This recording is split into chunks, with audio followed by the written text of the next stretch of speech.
I knew something was wrong as soon as I got up.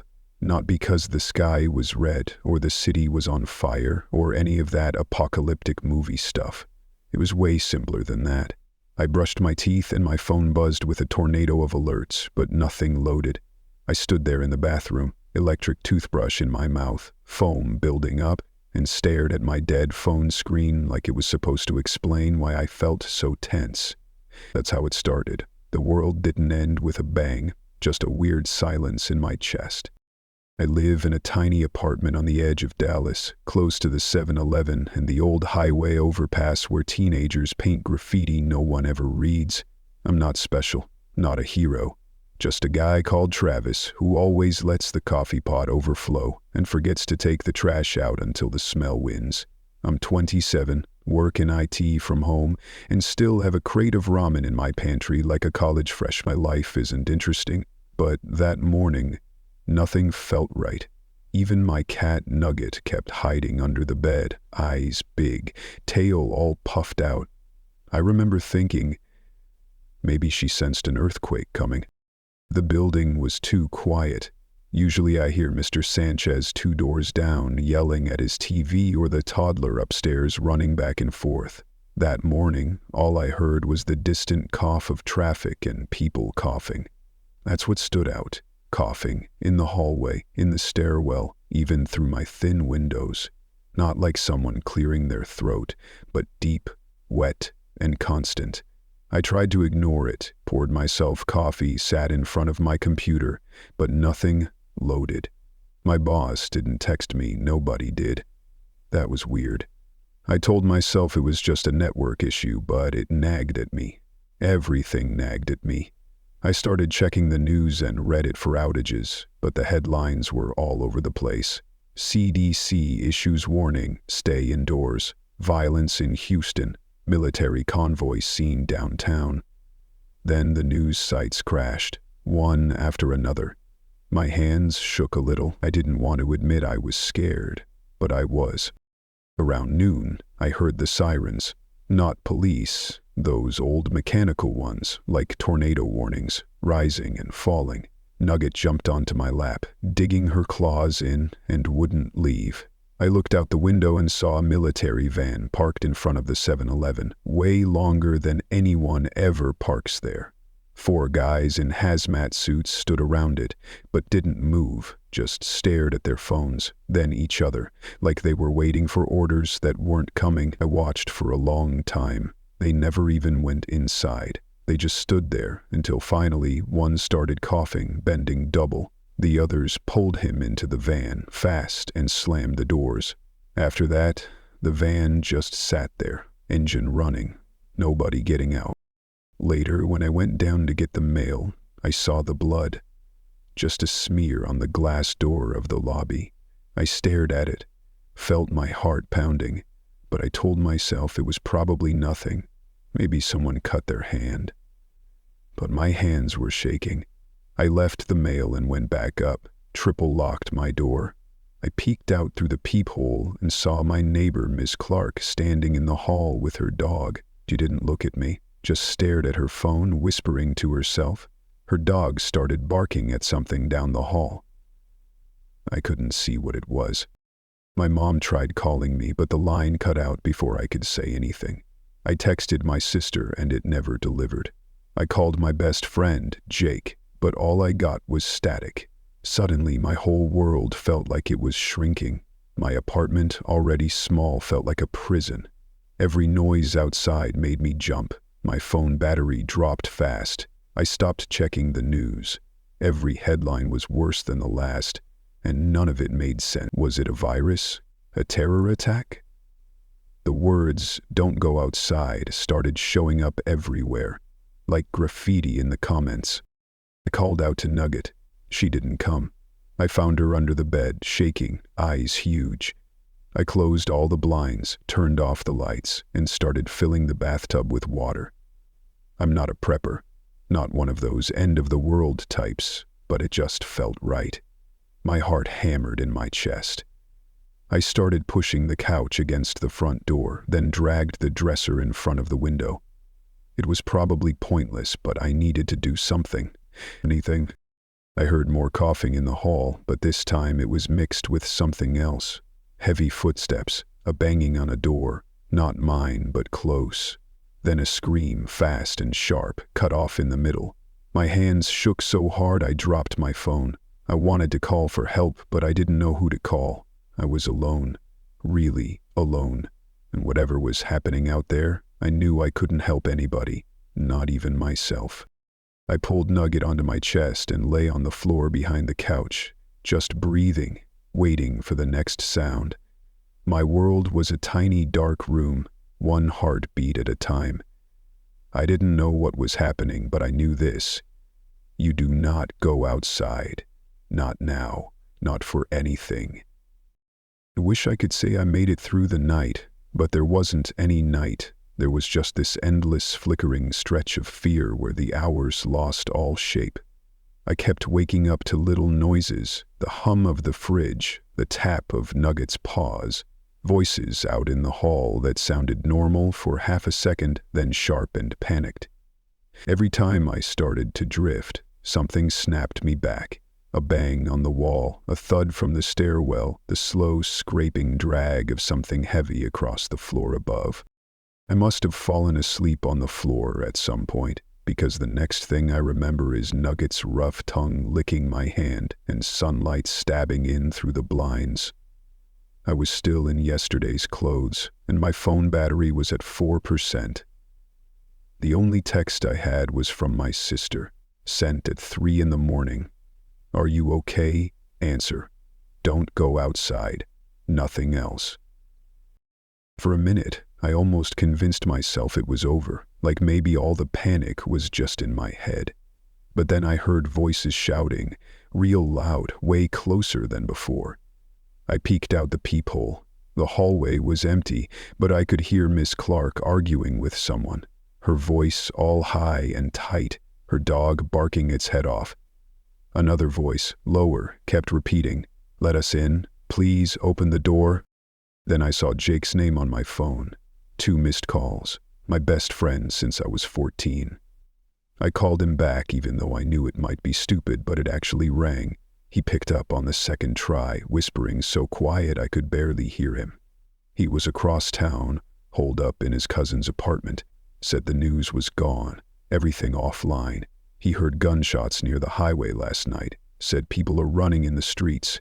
Not just running, but chasing, attacking. His voice cracked, and I could hear someone crying in the background. I wanted to ask him for help, to come get me, but he just said, "Travis, whatever you do, don't open the door for anyone. I mean it." I tried my mom again. No signal. My hands were shaking so bad I almost dropped the phone. I pulled Nugget in close and just sat there, staring at the door, trying to think of what to do. The sirens were back, this time lower, more distant, almost like they were moving away. I kept waiting for someone to come on the speakers, for a real announcement, but nothing. Only silence, broken by coughing and footsteps outside my door. It was about then I heard a heavy crash in the hallway, like someone throwing furniture. I got on my knees and peeked under the door. I could see shoes, 3 pairs, all standing still. There was a thump, then a scraping noise, and something red started pooling from under Miss Clark's door across the hall. It took a second to understand. Blood, thick and bright, running into the carpet. Her dog kept barking, then yelped, and suddenly everything went silent. I almost screamed but slapped my hand over my mouth. Nugget was shaking in my lap. Something slammed against my door. Not a knock, but a body. The handle rattled, hard, and I heard someone breathing heavy. A man's voice, ragged, begged, "Please, please help, please." He started pounding, fists slamming the wood. Then, just as suddenly, it stopped. I listened to the sound of feet shuffling away, leaving streaks of something sticky on the floor. I wanted to open up, help him, but I couldn't move. I just sat there, frozen, clutching my cat and listening to the sound of something dying right outside my door. I forced myself to get up. I had to do something. I grabbed my baseball bat from under the bed and wedged another chair under the door handle. I called out, "Who's there?" But nobody answered. Instead, I heard more banging, this time from the stairwell. Something was trying to break through the fire door. There were more screams, further away, then more gunshots. Nugget darted behind the couch. I dropped my phone and didn't bother picking it up. I was crying before I even realized it. I didn't want to die. I didn't want to open the door. But it was real now.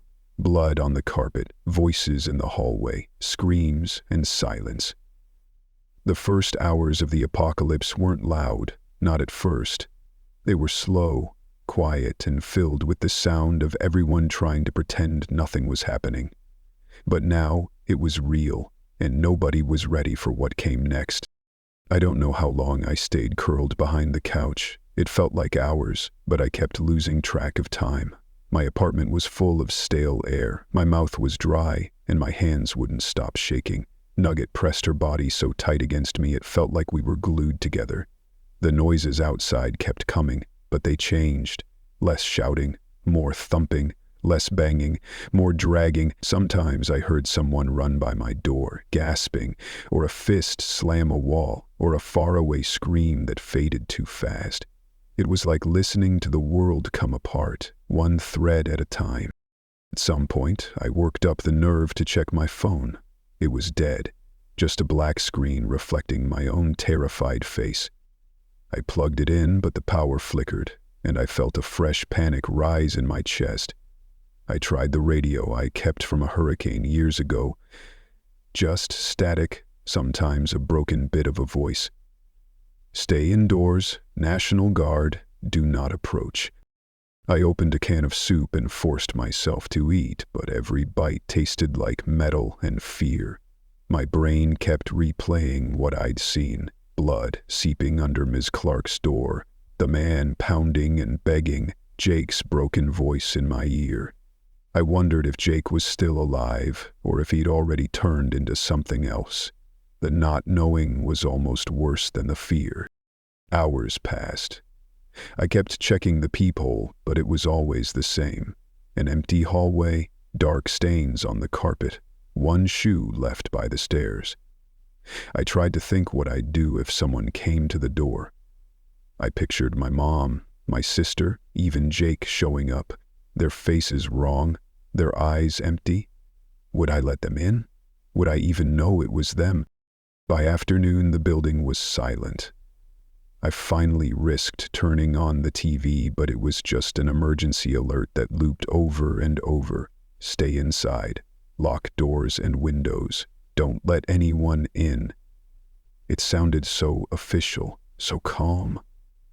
Like that would make any difference. I started moving again, not because I had a plan, but because I couldn't sit still. I stacked every piece of furniture I owned in front of the door. I taped up towels along the window seams. I gathered all the food and water into a pile in the closet.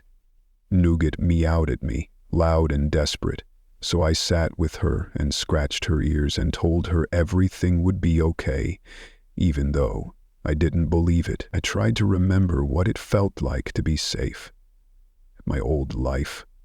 Work, friends, late-night gaming, pizza deliveries, arguing with Jake about movies.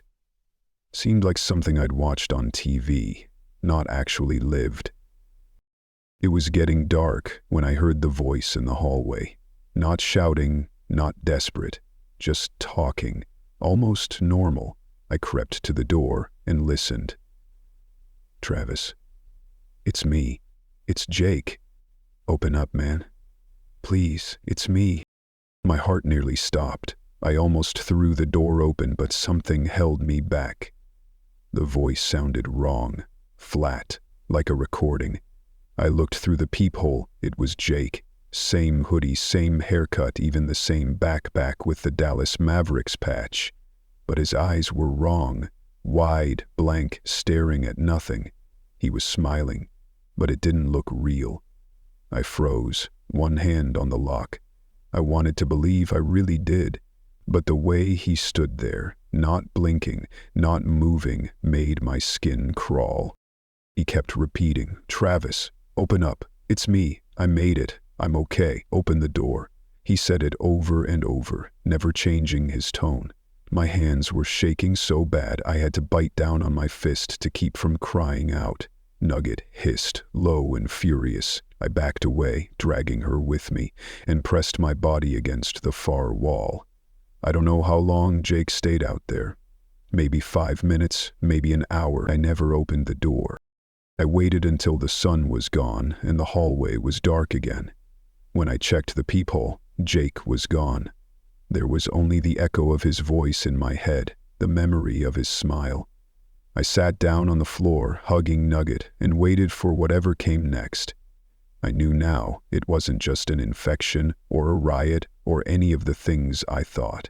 The world had changed, and the only thing I could do was survive the next hour and the hour after that. My life was just a line between who I'd been and whatever I was about to become.